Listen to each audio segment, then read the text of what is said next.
To make myself comfortable, Lana Del Rey, is that alright? Girl, do it. Ça va, Lana? How's it going, Lana? It's going good, my friend. Going very well. I feel like we're already friends. I do too. I think I should come on tour with you. We're birds of a feather.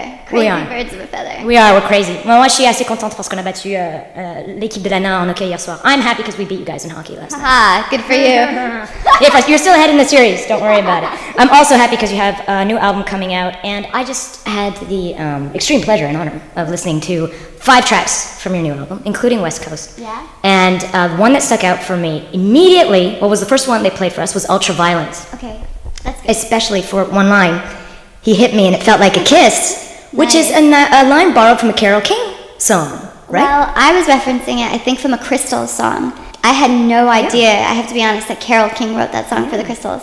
I mean, it's funny, like, when I write, I like to kind of, because I write for myself, so I like to put in little things to the songs that are kind of little innuendos or things that make me happy, that when I listen to it years down the line, I'm like, oh, that's funny. I put a favorite quote from, like, a Walt Whitman poem in there. Mm-hmm. And the thing that I liked about this line also was, it was taken from the Crystals, but Courtney Love had kind of done a rendition, which I should have known. Yeah, I should have known.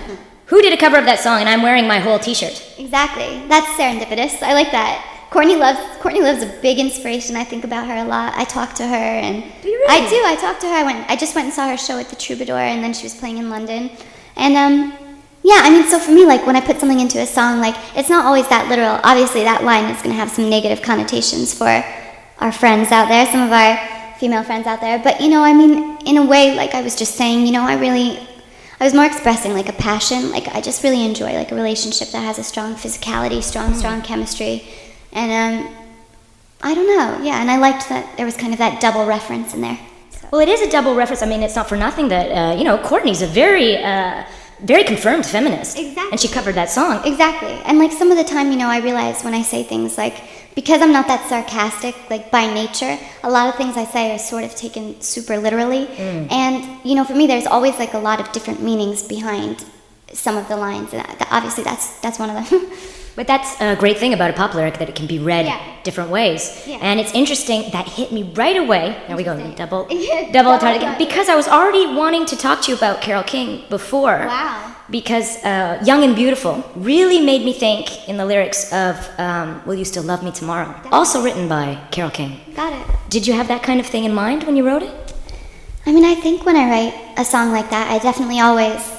I am kind of classically inclined, like, even when I have double entendres and little Easter eggs to myself in the songs, I am a fan of Carole King. I also like, people who are sort of similar to her, like Joni Mitchell types or Stevie Nicks, who are just kind of strong female characters on the music scene. And I don't know, I mean, I think I was writing that for a movie, so even though a lot of the songs in that movie were pretty contemporary sounding, I mean, my stuff generally has more of like a kind of classic composition. Not all of it, but some of it. So I'm glad you thought that. Yeah. And I saw that Dan Auerbach, in a recent interview, he said that you guys decided to do it because you just started talking and had a lot of musical interests in common. What are those musical interests that you guys had in common?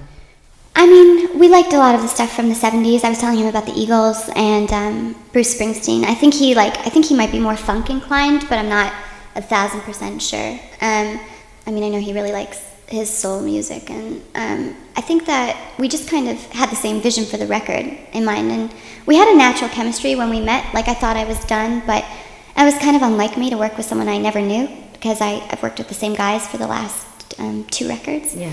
But there was he was fun, and there was just something spontaneous that happened, and I thought, well, in a way, I actually don't really want, like, this process to end. I want it to keep going, and so he brought that into my life, which is a good gift. I think you in Nashville is a good fit as Yeah. well. I really do, and I like think that. I think there's something Dolly Partonish about you, because your lyrics are very they can be very like you said, there's double entendres, but very personal from what I've read. And also, what I like about Dolly is she's completely herself, but she does have an image that she projects. That's true. On purpose. That's true. Nobody gives her shit about that. That's true. Well, I mean, a lot of the things I say in interviews about, like, imaging and image-wise is, like, when I first, started doing interviews and I was first on TV and things like that, I actually didn't think that much about, like, what I was wearing. And I would get up, I'd do my hair, I'd do my makeup, I'd put a dress on, but it wasn't, like, something that I was really sort of striving for to make an impression. But I found that what I thought was going to happen, like, anytime I sort of did something, what I got was an opposite reaction. And so now I try and take opposite action to get the right reaction I want, which is, basically just having people understand it, having people enjoy it. Which means I actually have to consciously pare things down when before I was actually pared down, but it just got interpreted in a more... I just didn't know it was going to be taken as such like a done-up thing. Like, because for me, the way I look, like, lends to a sort of done look. Lana, you just looked too awesome. And people too good, people were like, that, no, I don't wake up like that. Only Beyonce wakes up like that, and Lana Del Rey, so she must have a Beyonce team behind her. That's what it was. But speaking of the record and how you wanted people to see it, and you mentioned Bruce Springsteen before, and I saw in an interview that you said for the previous record that you had an image in mind that was the American Beauty soundtrack with 80s Springsteen and girls in Miami going out and a little wild. Love it. You said that. I know, yeah. I love that you know that. Hey, this is my job. I get paid for this shit.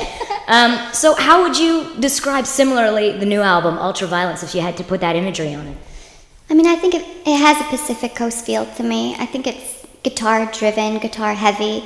I think there are kind of references to, like, Nina Simone. That's why I ended the track listing with a cover of The Other Woman that she does a really amazing rendition of. And I don't know, I am inspired by, like, early kind of jazz culture, and I don't know, it's like a West Coast jazz fusion with a little bit of East Coast flavor. If I had to give it all right, that's an good. imagery, a stamp, yeah. Like Nina Simone playing on the beach, but like a New York club on the beach with Nina Simone playing. I think we're getting close. We're getting closer. I don't think I totally have it yet. The images for the video for West Coast are very striking. I like how the images change with the tempo of the song. Yeah, definitely. So explain that a bit to me too, because it's a recurring theme in some of your videos to have basically an older man play a certain role in the video. Yeah. So in West Coast, for those who haven't seen it, you see you're frolicking on the beach with young guys of your own age, and then the tempo slows, and you're a bit of maybe a trophy girlfriend for an older man, or how is that meant to be interpreted in your mind? What did you want to express with that? That's a good question. I mean, obviously for me, like, I storyboard every one of the videos and have a close relationship with whoever the director is, trying to sort of explain why I choose which frames I would want at each tempo change, etc.